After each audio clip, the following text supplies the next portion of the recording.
Vamos a hacer la entrevista a Ricardo Monocoen, más conocido como Rocambole, desde acá del fanzine Conmoción Infernal. Les habla Sofía.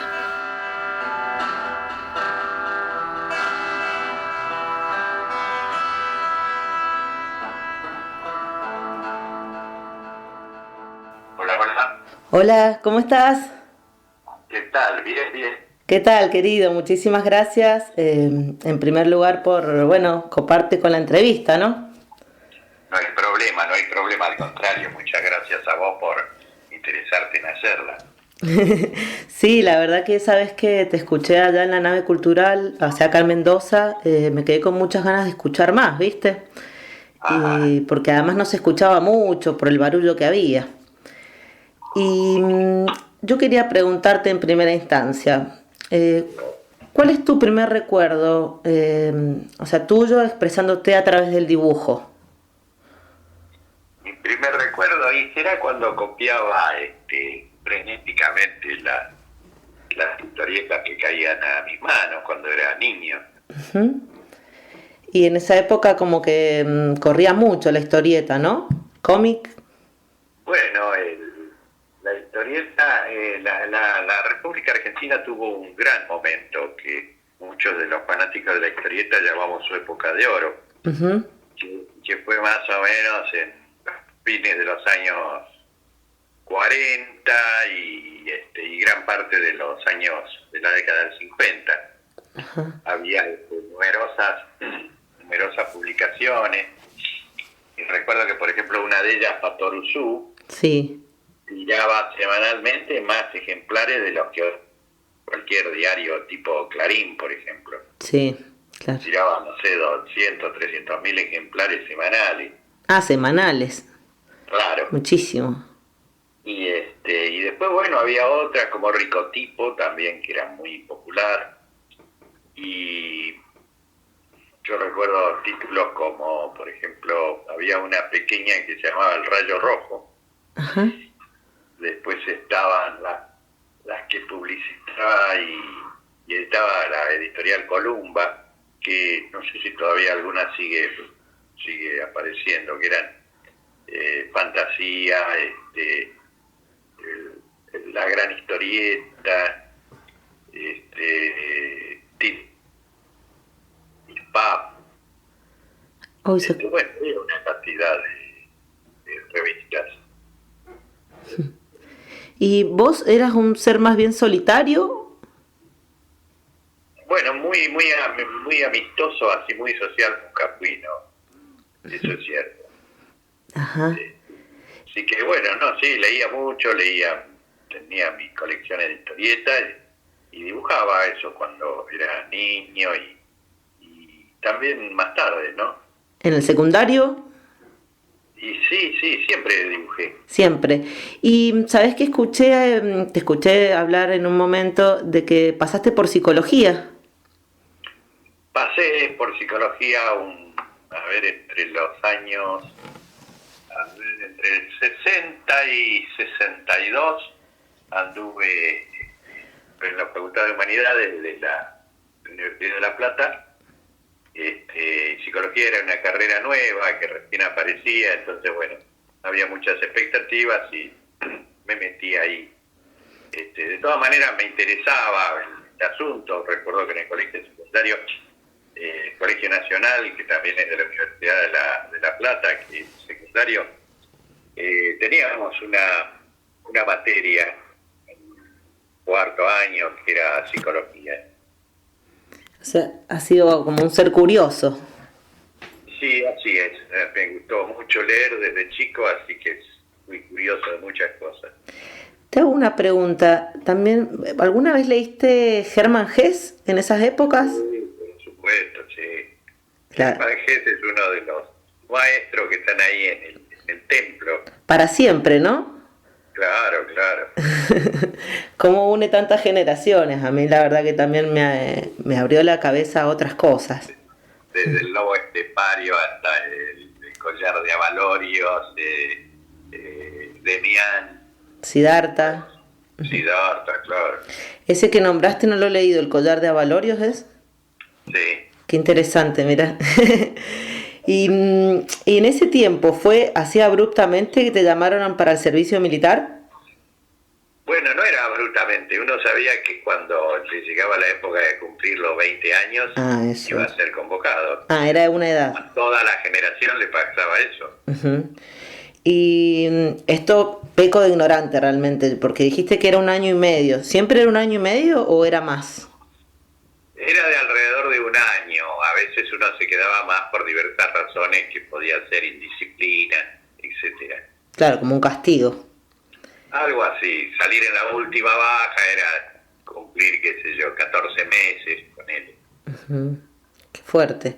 Y tu sentir ahí cambió, claramente. Mi sentir. Uh-huh. A ver, explícate un poco. Tu sentir hacia lo que querías seguir en la vida, cuando estabas ahí adentro. Sí, yo creo que a los 20 años ir de repente a un cuartel con una cantidad de miles de otros que tienen tu misma edad es una experiencia notable. Hoy día ya no se puede dar porque no existe el servicio militar. Claro. Pero era realmente raro encontrarse con toda tu generación de golpe, todos bajo un mismo régimen, ¿no es cierto? Ahí había desde, qué sé yo, desde la familia adinerada hasta el último eslabón de pobreza. Claro. Pasando también por diversas extracciones de todo tipo. Yo me acuerdo que tenía un compañero que era japonés, hijo de japoneses, nació en la Argentina pero hijo de japoneses. Sí. Y bueno, criado dentro de la familia japonesa, dentro de la colectividad, prácticamente no sabía hablar en castellano. Claro, mira, otra cultura. Cosas notables se daban. Ajá. Y vos de ahí saliste y entraste. No, cuando salí ya dije, ya me había situado claramente en mi centro y dije, voy a ir a donde están todos aquellos que hacen lo mismo que yo, o sea, que están dibujando todo el día, supongo, ¿no? Sí. Entonces me inscribí directamente en la Facultad de Bellas Artes. Uh-huh. Y eso estamos hablando de los fines de los 60. Y estamos hablando de alrededor de mediados de los 60. Mediados. En el 64 creo que fue mi inscripción. Y ahí vos tuviste como un acercamiento, o por ahí antes, ¿no? A los fanzines, los panfletos de la contracultura, ¿o fue más adelante? Fue un poco más adelante.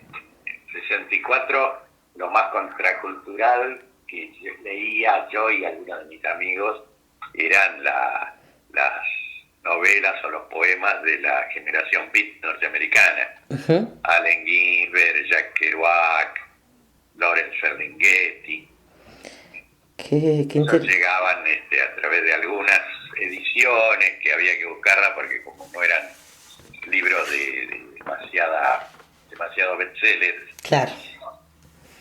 ¿Y era medio oculto eso o eso fue más después? No, para nada, no era oculto porque directamente estaba oculto solamente por la falta de conocimiento de la gente, de quiénes eran, de cómo funcionaba eso. Claro. Pero no estaba oculto. Creo que, no me acuerdo la editorial, pero una editorial bastante conocida empezó a editar algunos de los títulos de la Beat Generation, como Beat Generation. ¿Cuánto salió de ahí, no? También. Claro. Y en ese momento ustedes formaron, digamos, ese centro de estudiantes, ¿no? Apolítico, claro, podemos decir. Allí, al entrar en la facultad, empecé a relacionarme lógicamente con el resto del alumnado, que en general era ya gente un poco más parecida a uno, diría yo, o sea, chicos interesados en el arte, en la literatura, en la música, etcétera, etcétera. En general, como las películas norteamericanas, los nerds. Ajá. Entonces, bueno, la posibilidad que daba en aquella época la Universidad de La Plata era que, como no había tantas universidades como hoy día, venían de muchos lugares, incluso de afuera, otros países de América Claro. y de la mayoría de las provincias argentinas. Entonces también era una experiencia muy interesante la de relacionarse así con jóvenes más o menos generacionalmente al mismo nivel, Claro. y que fueran de otros lugares. Claro, mucha diversidad cultural, digamos. Claro, claro. Yo me acuerdo que había un compañero de música que era norteamericano puertorriqueño. Era norteamericano porque era hijo de un soldado norteamericano, un soldado negro, Sí. que había hecho pareja con una puertorriqueña. Entonces Claro. tenía las dos nacionalidades. Y había venido a estudiar música, y después seguimos siendo amigos a través hoy día a través de la red, por ejemplo. Y bueno, él se transformó en un profesor de música así muy muy importante en Estados Unidos. Da clases en la universidad, todavía creo que da clases, si no se jubiló ya. Y era tenía mucho conocimiento acerca del blues tradicional norteamericano. Claro, las raíces. Y muchas veces, que eso nunca lo pude concretar, pero me ha invitado así a través del correo eléctrico.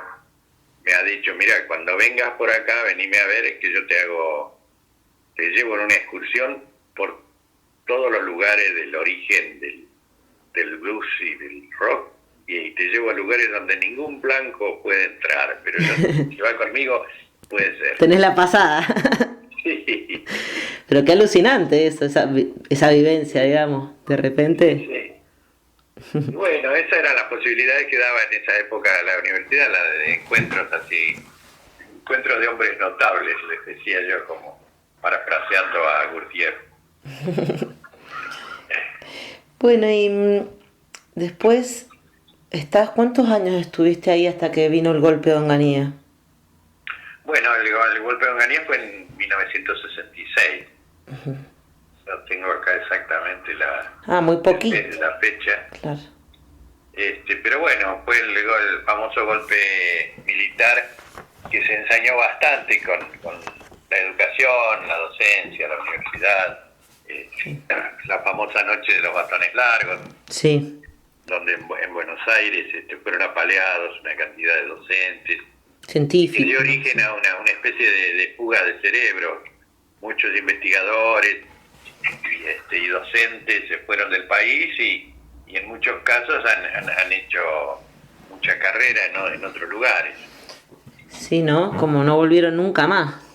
Algunos no, y algunos también son reconocidos en el orden del saber mundial. Y sí, pero se da mucho, ¿no? De que de acá del país sale gente en todas las ramas como alucinante. Claro, pero en ese momento fue un éxodo masivo, Claro. de acuerdo a lo que posibilitaba el régimen militar en ese momento. Uh-huh. De repente, después de la noche esa de los bastonazos, hubo una corriente de fuga notable. ¿Y vos sentiste miedo en esa época? Bueno, a cierta altura de la vida, como por ejemplo la juventud, el miedo es reemplazado muchas veces por cierta arrogancia, cierta pseudo valentía, llamémosle, Uh-huh. pero uno no está pensando en lo que le va a pasar. Claro, estás más visceral, digamos, así. Claro, uno va para adelante, Uh-huh. en sus cosas, en sus ideales, en sus objetivos. Y el ideal tan importante de que se mantenga a través de los años, ¿no? No solo en la juventud. Ah, sí, por supuesto, que un poco de coherencia en la vida hay que tener. Y bueno, y ahí prohíben los centros de estudiantes y Así es. dejan de cursar, digamos, un tiempo. Y lo que pasa es que al prohibir el centro de estudiantes, vimos que ya se había prohibido absolutamente la política en todas las universidades y lugares de educación. Entonces se volvía difícil la vida de aquellos que políticamente estaban vinculados a algo. Claro. Entonces, en el grupo en el cual estaba yo, nos miramos y dijimos, bueno, ya que la universidad no nos quiere, hagamos una universidad paralela. La contrauniversidad. Vimos en masa. ¿Y qué tal funcionó eso, esa experiencia? Bueno, alquilamos una vieja casa, como era costumbre de los estudiantes que venían a estudiar a La Plata, de alquilar una casa vieja y de esas casas tipo chorizo que tienen un patio central y muchas habitaciones Ajá. a lo largo. Y alquilamos una de esas casas, que era lo normal que hacían en general, ya te digo, los estudiantes.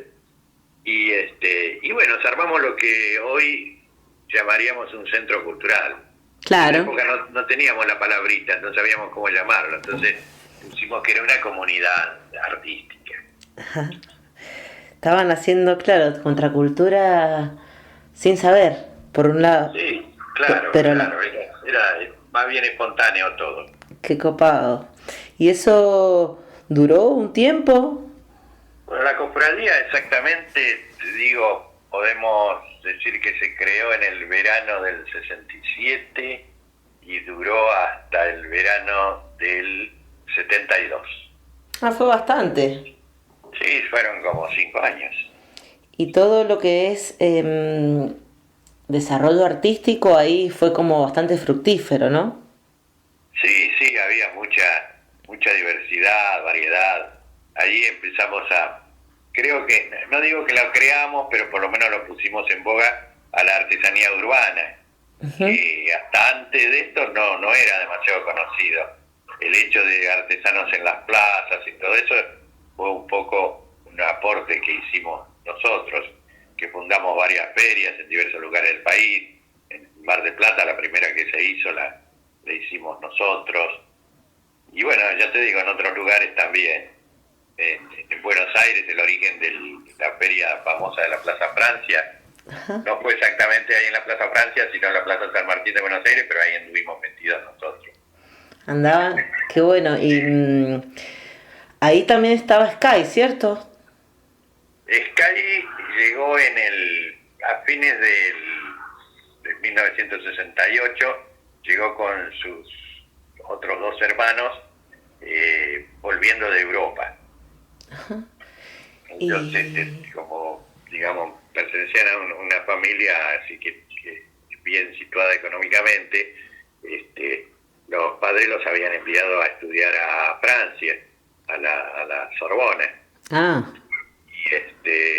Y bueno, justo cuando llegan en el 68 se encuentran con todas las revueltas estudiantiles del Mayo francés y participan activamente en ellas, andan por ahí tirando piedras y todo eso. Entonces los detienen y como eran extranjeros los deportan.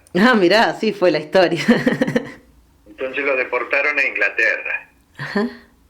Cuando llegaron a Inglaterra vieron una cola de jóvenes así vestidos de formas muy bajas, estrafalarias, en principio para la época, pero después fueron más comunes, así jóvenes melenudos, con ropas vistosas, de colores. Psicodélicos. Entonces dijeron, vamos a seguir esta caravana, a ver a dónde va, esta gente debe ir al... Y bueno, todos se fueron a parar a un estadio o algo así, donde justamente Jimi Hendrix estrenaba su nuevo grupo. Imagínate. Entonces ahí eso les pegó en la cabeza, ver ese concierto y ver toda esa gente. Claro. Todo ese mundo hippie, como decían en ese momento.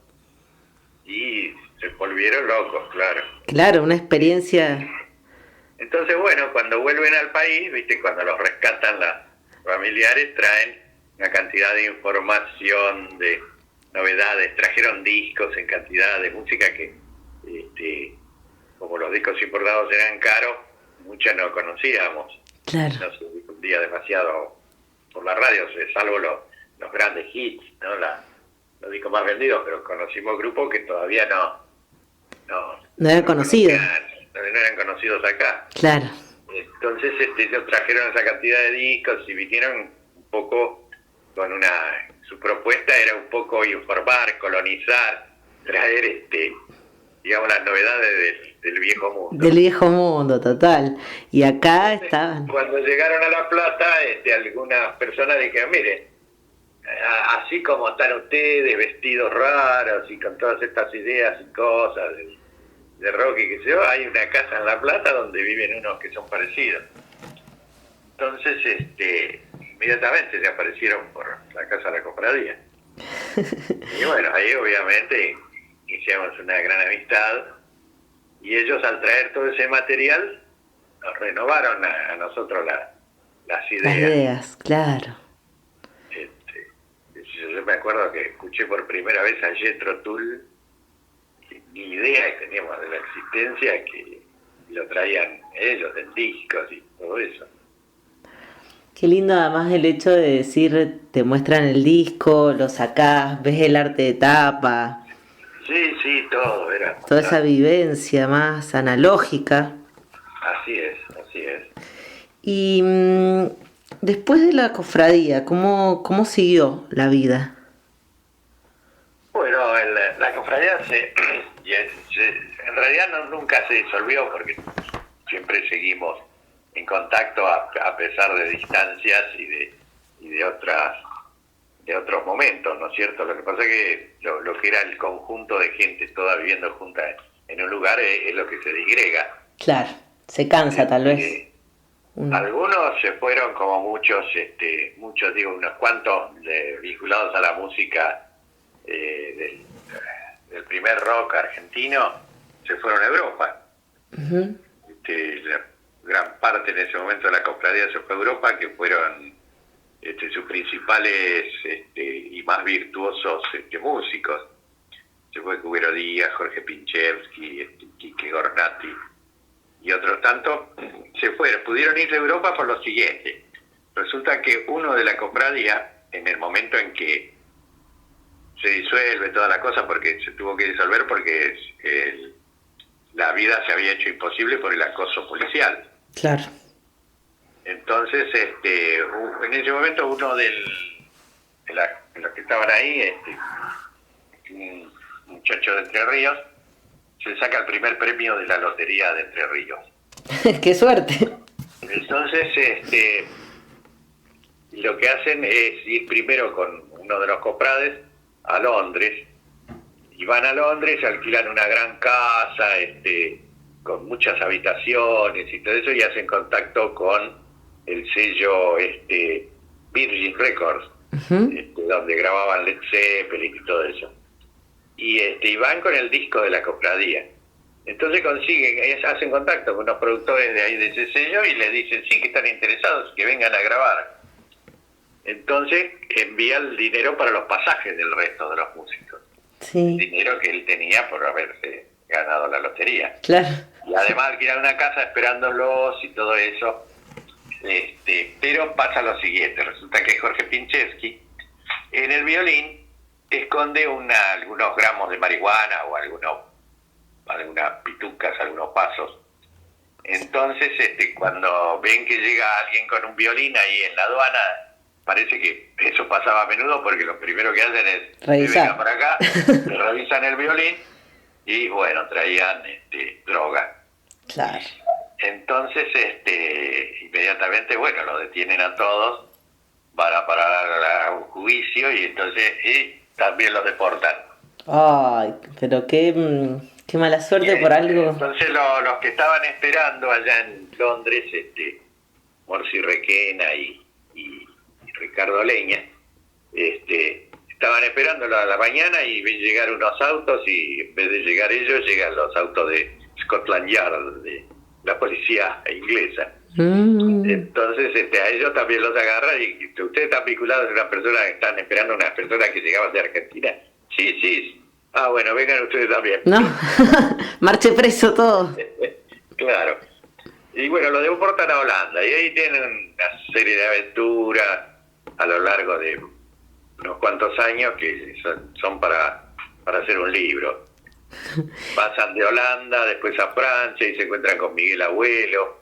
Y ahí graban un disco ignoto que hasta aún hoy no saben dónde están esas grabaciones. Después pasan al norte de África, Marruecos, ahí no sé qué hacen, hasta que finalmente recalan en España, en Ibiza, en las Islas Baleares. Y bueno, ahí sobreviven con la artesanía, la música, etcétera, etcétera, y arman un grupo que ya pasando bastantes años, ya para los años 80, retornan a la Argentina con ese grupo, que se llamaba Punch. Ajá. Y así, allá se encontraron también con Miguel Cantilo y otros músicos argentinos, y con ellos es que arman este grupo. Y ahí eso fue, o sea, esos volvieron cuando terminó al final del golpe, ¿cierto? Vinieron, sí, para la década del 80, cuando ya empezaba a pintar la democracia. Después gana Alfonsín en el 84 y es la plena democracia.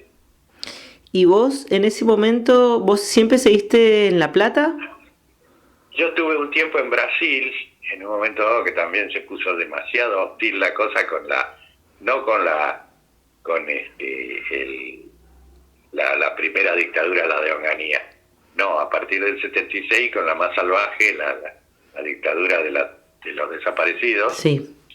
Ahí ya se puso demasiado espesa la cosa, entonces opté por razones de salud en radicarme en Sao Paulo, en Brasil. Y allí vos seguiste trabajando con lo tuyo, ¿cierto? Sí, seguí trabajando ahí. Trabajé en una gráfica que, bueno, gráfica le dicen los brasileños a, digamos, los estudios de diseño. Uh-huh. Trabajé en una gráfica y, bueno, ahí me inicié más profesionalmente en el diseño de tapas de disco. Aprendí muchísimas cosas y estuve vinculado a algunos lanzamientos que se hicieron en Brasil de discos. Sí, ya había leído algo ahora que... Os Mutantes, acá anoté. Sí, por ahí estuve más o menos metido, y sobre todo con los discos de Rita Lee. Ajá. Y en Brasil, ¿vos tenías contacto con gente de acá? Sí, siempre estábamos en contacto, sobre todo aquellos que habíamos estado en la cofradía. La cofradía se disgrega en una especie de... Nosotros decíamos, es como un ramo de flores. Las flores siguieron existiendo en otros floreros. Ah, claro. Entonces algunos un grupo de los músicos se fue a Europa, otros siguieron la senda de la artesanía y anduvieron por el norte argentino, y fueron uno de los primeros cuando se armó ese éxodo de hippies al Bolsón, en el sur, en Río Negro. Uh-huh. Y Neuquén, fueron de los primeros que fueron allí a habitar así como nuevos residentes hippies en la zona. La descubrieron ellos. Y además allá en el sur que no había nada, digamos. Sí, hoy día muchos de los que están en el sur todavía son gente, incluso algunos descendientes, porque lógicamente familias tuvieron sus descendientes, están allí. Y bueno, volviste después a la democracia. Y ya para la vuelta, que eran los fines de los años 70, sí, es como que empezamos a rejuntar, se empezó a rejuntar gente en la ciudad de La Plata así vinculada a hechos de índole cultural, artística, diversa, y empezó a gestarse lo que más tarde sería Patricio Rey y su Redondito de Ricota. Ajá. Y bueno, sí, seguí si querés como ahondando en eso, ¿cómo fue? Bueno, ya te digo, se juntaba gente para hacer, todo era medio clandestino a partir del 76, así que yo te estoy hablando de tipo 78, 79 para el Mundial de Fútbol. Sí.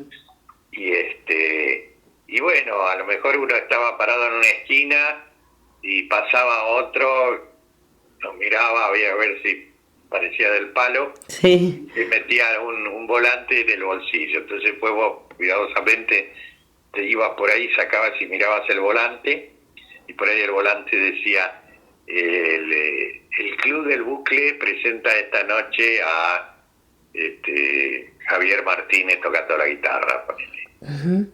Se... O un recital de Pedro y Pablo acústico. O no sé, la proyección de películas de Guillermo Bellinson, que era el hermano de Sky, por ejemplo. Ajá, mira. Cosas así, de diverso tipo.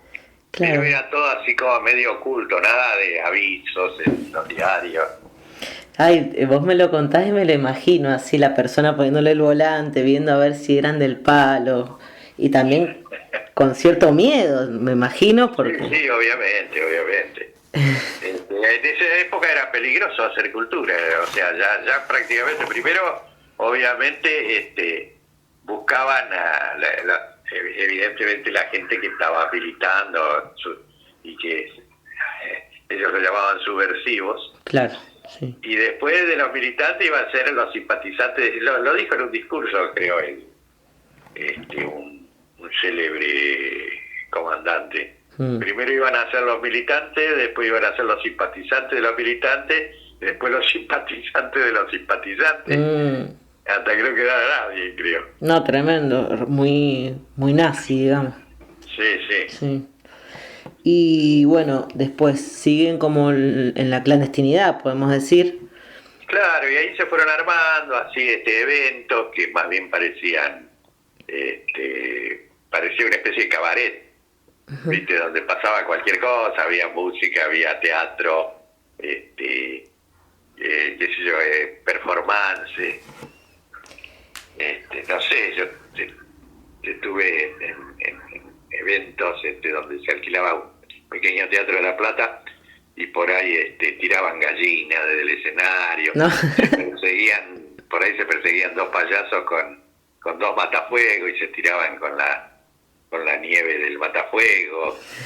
Medio surrealista. Otro por ahí que simplemente traía una palangana, un espejo y se ponía a afeitarse. Y mientras tanto música y otra danza también por ahí, o alguien que leía un poema interminable. Ajá. Y sabes que vos lo vas diciendo y me trae mucho a lo que cuando yo vi el documental uno de los documentales del Paracultural. Sí. Como que es muy parecido así todo lo que vos estás diciendo, como que sucedían muchas cosas a la vez. Claro, así era. Ajá, Una especie de circo. Qué interesante. Y eso, vos hablando de eso, ¿fuiste al Paracultural? Alguna vez estuve, creo que un par de veces. Y volviendo a lo de Los Redondos, bueno, todos sabemos, pero más o menos por encima, porque también llegaste a cientos de personas de repente, tu gráfica. ¿Y cómo impactó en tu vida eso?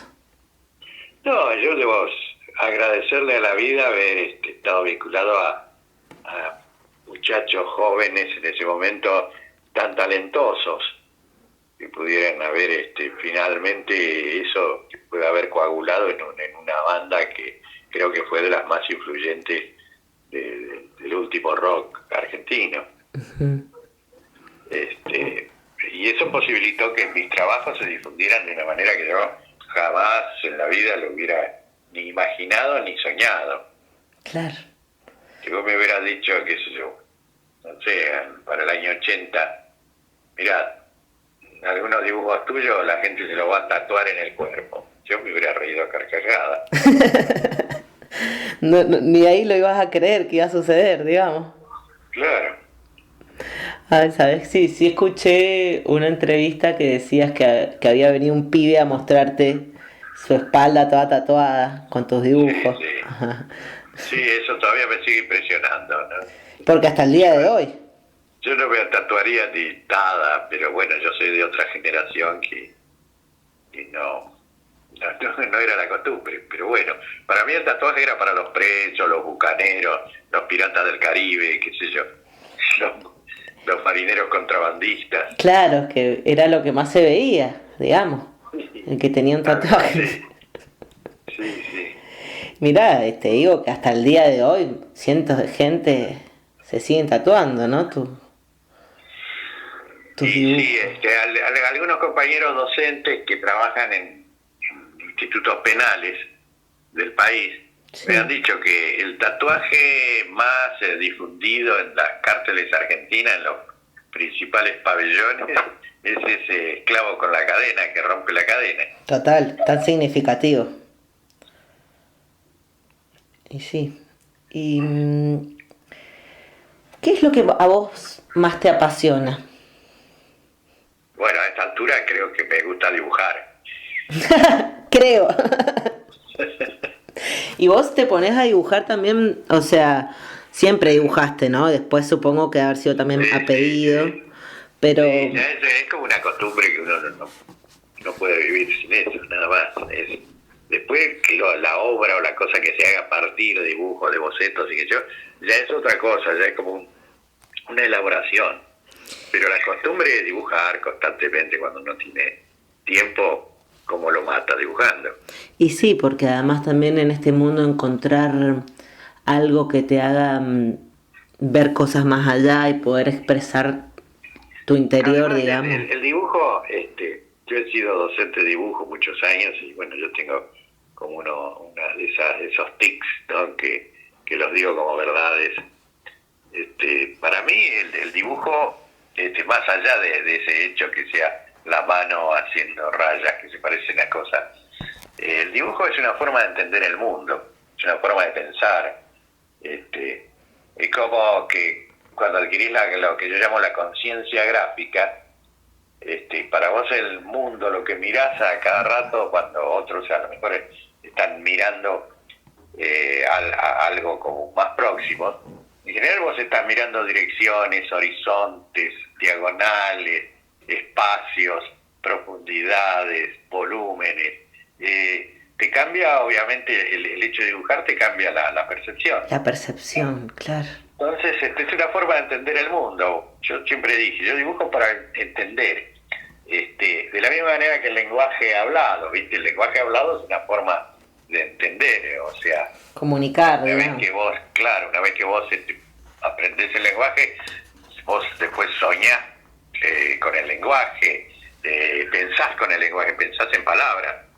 Antes de aprender a hablar, ¿cómo pensabas? ¿Lo sabés? No. Pero una vez que aprendiste a hablar y aprendiste todos los códigos del lenguaje, pensás como si estuvieras dialogando con vos o recitando interiormente, Sí, además uno todo el tiempo habla con uno. ¿cierto? Sí. Claro. Pero bueno, cuando vos dibujas también soñás solamente en lenguaje gráfico o en lenguaje visual. Mira, a mí me pasa eso con la música. Yo, bueno, no te conté, yo toco el contrabajo, ¿viste? Ah, qué bien. Y de grande lo encontré yo como a los, ponele 26 años, donde Ah, ya pensaba que no era lo mío, nada. claro. Y de repente un primo se compra un contrabajo y me lo deja en mi casa unos días. Sí. Vamos, como un mes fue. Y yo dije, esto es alucinante. El contrabajo mueble, ¿no? ¿Cómo? El contrabajo mueble, ¿no? O eléctrico. No, el antiguo. Sí, sí, el mueble, como yo. Mueble, me encantó. Y mira, para colmo yo no le había pasado el arco. Ahí, Ajá. cuando me acerqué Sí, a la sí. escuela de música, yo no tenía el Sí. mío. De repente me hicieron pasarle el arco y dije, esto es lo mío, ¿viste? No. Claro, sí, sí. Qué To- bárbaro. Sí, la verdad que sí, porque encontrar algo que no es la palabra hablada para expresar tu sentir, Sí, sí, obviamente. Lo simbólico es lo que, digamos, te hace sentir más, o sea, lo que se imprime más en tu mente. Lo que te revela cosas es lo simbólico. claro, es como también salir de la cotidianidad, digamos, y de eso que vemos, el colectivo, ir caminando, pagar impuestos, digamos, Sí, sí, lo claro. banal. Obviamente es otra cosa. Sí, sí, está buenísimo, es como un ser que va aparte del ser físico, ¿no? Sí, sí. Qué interesante. Bueno, mira, ¿sabes qué yo pensaba? los que yo te mandé, los fanzines que te mandé, esos los escribía con la máquina de, digamos, la electrónica, ¿sí? Ajá. Pero yo tengo otros que los escribí con máquina de escribir, porque soy una romántica de esa época, digamos. Es que los tipos de la máquina de escribir son geniales. Y mira, yo como a los 20 me compré una, después hace poco me compré otra. Y prácticamente me la regalaron porque a 700 Sí, ya no pesos. se usa. Sí, el tipo decía, No mira, sé si se consiguen los rollitos de cinta. ¿sabes que sí? Se consiguen. Ah, qué bien. Yo también pensé que no lo iba a conseguir y fui a una librería y estaba. Mira vos. Y entonces saco por ahí. Siempre me he sentido otra época, desde los 15 años más o menos. Sí. Muy desubicada en esta época. Y bueno, tengo dos. Y bueno, cuando desgrabe la entrevista, la charla esta que estamos teniendo, la voy a pasar a la máquina. Y si a vos te interesa, te puedo mandar un número. Ah, bueno, cómo no. Por correo, ¿no?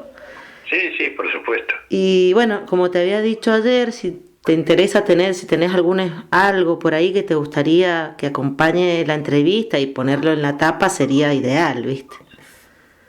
Bueno, después te mando algunos bocetos o algo así que me parezca. Dale, la verdad que ha sido, bueno, para mí un placer enorme y la disfruté más, pues estaba un poco nerviosa, ¿viste? Bueno, hay que tranquilizarse. Tómate una copa y listo. La verdad que he disfrutado muchísimo esta charla, Ricardo. Bueno, muy bien. Un placer, realmente. Bueno, cuando quieras, si querés agregar cosas o lo que quieras, avísame primero y concertamos. Dale, sí, por supuesto. Yo creo que vamos a seguir en contacto. Seguramente te van a surgir de alguna cosa que hubieras querido a lo mejor preguntar. Sí, preguntar o profundizar más. Sí, seguramente, porque es más, te pregunté cosas que fueron saliendo acorde charlábamos, ¿viste? Claro. Así que sí, seguramente, porque soy muy manija con las cosas y le pongo toda mi alma. Así que... Muy bien, así hay que hacer. Sí, ¿no? Claro, la pasión, a ver cómo era la frase que había logrado dar. La pasión es el látigo, digamos, que... a cualquier cosa que uno haga hay que agregarle el látigo de la pasión para que eso signifique. Oh. Bueno, y con esa frase alucinante entonces nos despedimos. Bueno, querido, un gustazo. Bueno, quedamos así. Y bueno, estamos hablando, si me surge eso, yo te hablo. Fenómeno, entonces. Al pelo. Chao, Sofía. Muchas gracias. Un abrazo. Chao. Un abrazo para vos también. Chao. Hasta luego.